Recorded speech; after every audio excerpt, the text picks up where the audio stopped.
the power chord. Welcome to Brant B Guitar. We're going to do some basic electric guitar power chord exercises today. Remember to subscribe to the channel, and if you have any comments or you want to learn a song, place it below.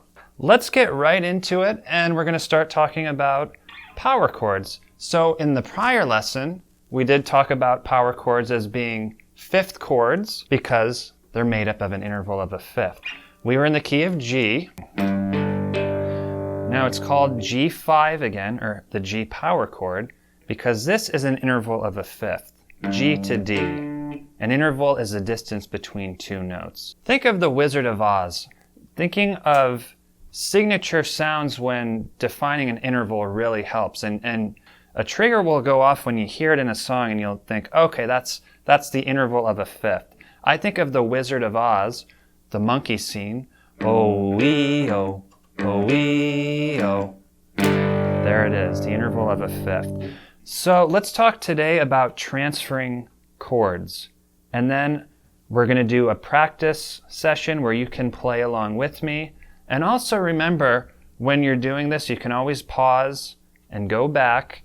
And also, if you need to, you can also slow down videos on YouTube. That's also very helpful when learning. Okay, so our chords are going to be G5. And again, we'll go over what that is. Index on the third of the low E, ring on the fifth of the A, pinky on the fifth of the D. Okay, and you're hitting the low E, A, and D. Now if we move that to the other string set, we're going to put the index finger on the third of the A. Ring finger and pinky are going to be on the fifth fret. Ring fingers on the fifth of the D, pinkies on the fifth of the G. And you're strumming the A, the D, and the G. That's called C5. The lettering is determined by what your index finger is on. So this is a G, that's a C. This is a D right here. Can you guys tell me what chord that's going to be? D5. Okay, so index on the fifth of the A, ring finger on the seventh of the D, pinky on the seventh of the G. Okay, so now we're going to try and play in time, do some rhythmic examples using these three chords. Here's what we're going to do. With your foot, either your left or your right foot, you're going to tap. And when you first start, I'd recommend counting. 1, 2, 3, 4. And then on beat 1, we're going to play the G5, the C5 on the next measure. A measure is worth 4 beats. So measure 1, G5. Measure 2, C5. Measure 3, D5. I want you guys to develop rhythm. Music's all about the rhythm. Here we go. 1, 2, 3, 4. 2, 3, 4. 2, 3, 4, and repeat. 2, 3, 4. 2, 3, 4. 1, 2, 3, 4, and repeat. 2, 3, 4. 2, 3, 4. 2, 3, 4. And you get the idea. Let's reverse that now, going D5 to C5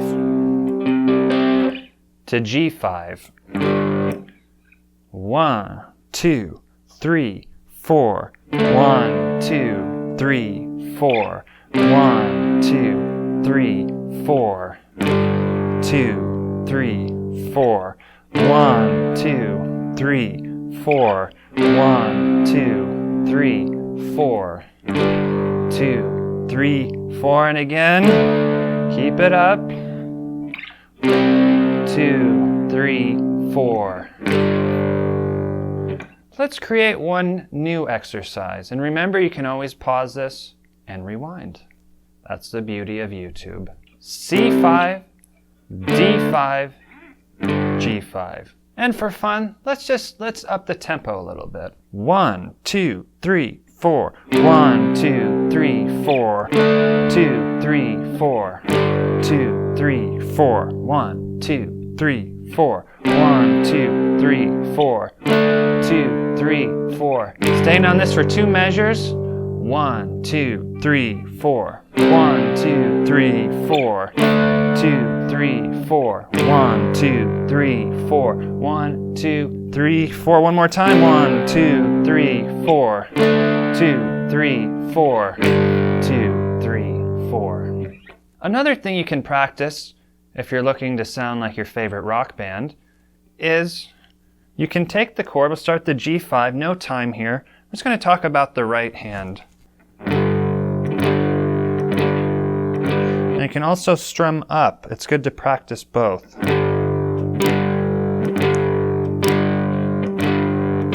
You'll hear that. You guys know Nirvana, Smells Like Teen Spirit? See that? Going down and up. So you do need to learn both. So let's go back to that G5.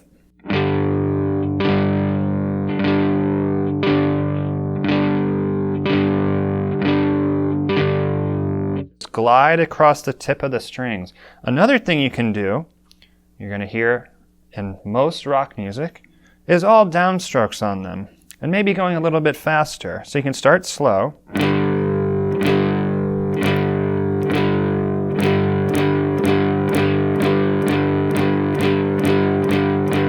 A good exercise would be to hit the chord. You can create your own patterns, as many as you want in a row, but keep it consistent. So if I do 6 down strums, I'm going to do that on one chord, 6, and move to the next chord, and to the next one. 4, 5, 6, 1, 2, 3, 4, 5, 6, 4, 5, 6.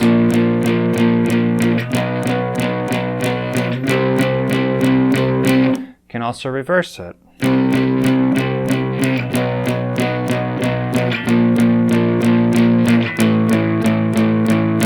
Now you can also do this on the other string sets.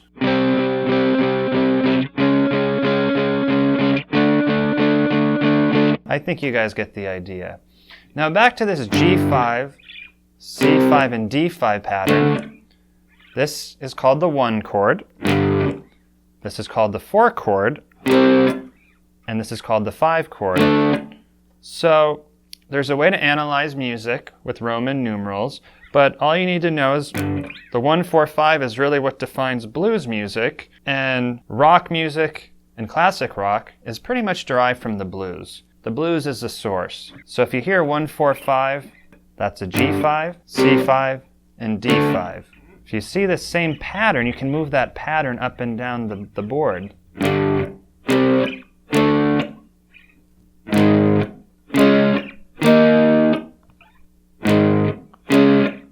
See, that becomes the 1 chord in a new key, the 4 chord in the new key, and the 5 chord if you move it up to the next one.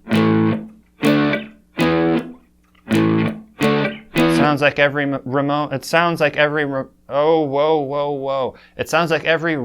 song.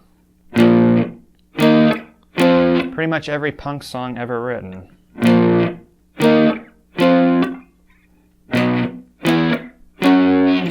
Okay, so now you guys have experimented with power chords, let's go to your first scale. Since we're in the key of G, we're going to play a G minor pentatonic scale. Again, anytime you hear any scale, whatever the name is, the lettering is the root note, and that's where you start. It's called G minor pentatonic because we're starting on G. Now the minor pentatonic, Pent stands for 5, so it's really only 5 notes and then it repeats. And it's minor because it has a minor flavor, a minor sound. So I'll get into the theory of that in another lesson, but for now that's all you really need to know.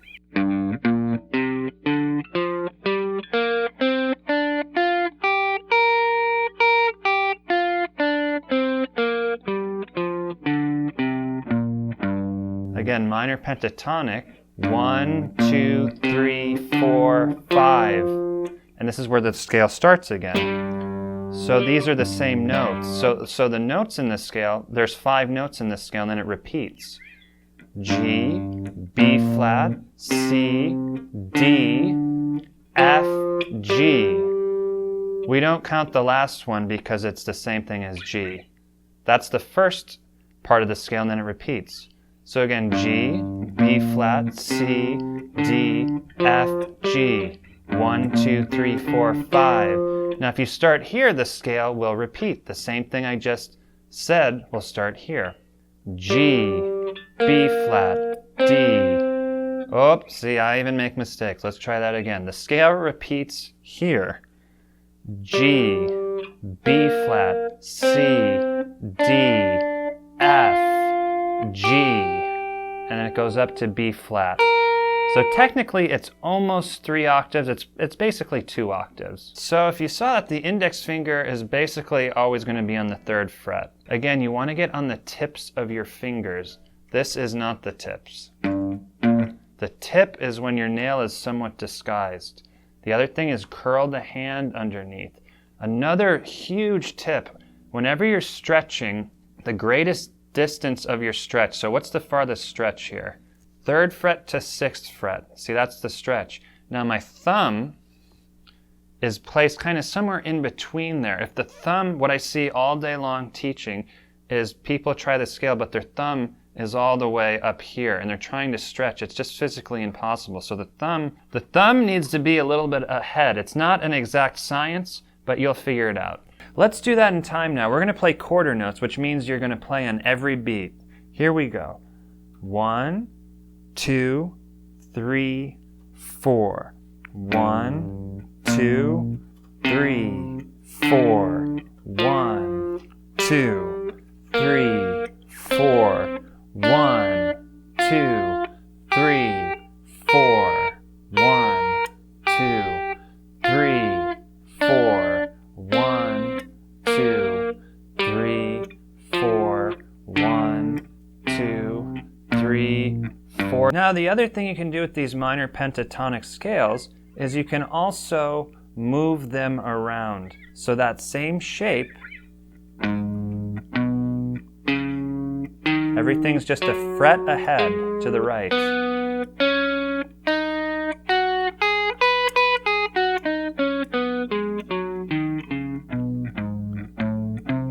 I think you get the idea. Also, when doing this, I'd start slow. You want a clean sound.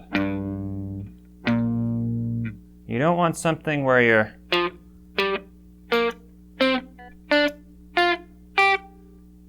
hold the note down.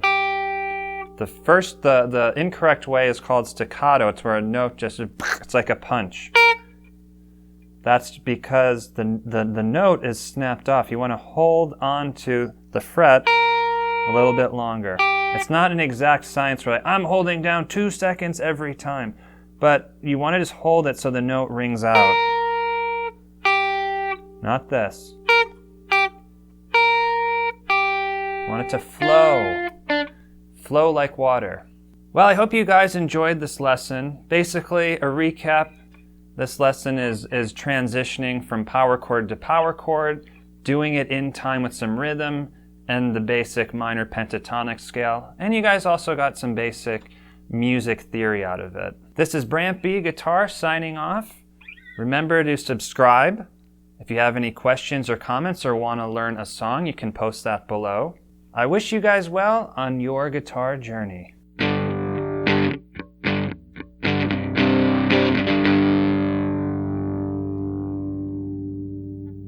I was like, you ever like talk and then you like stuff's coming out of your mouth, but you really don't know what you're saying?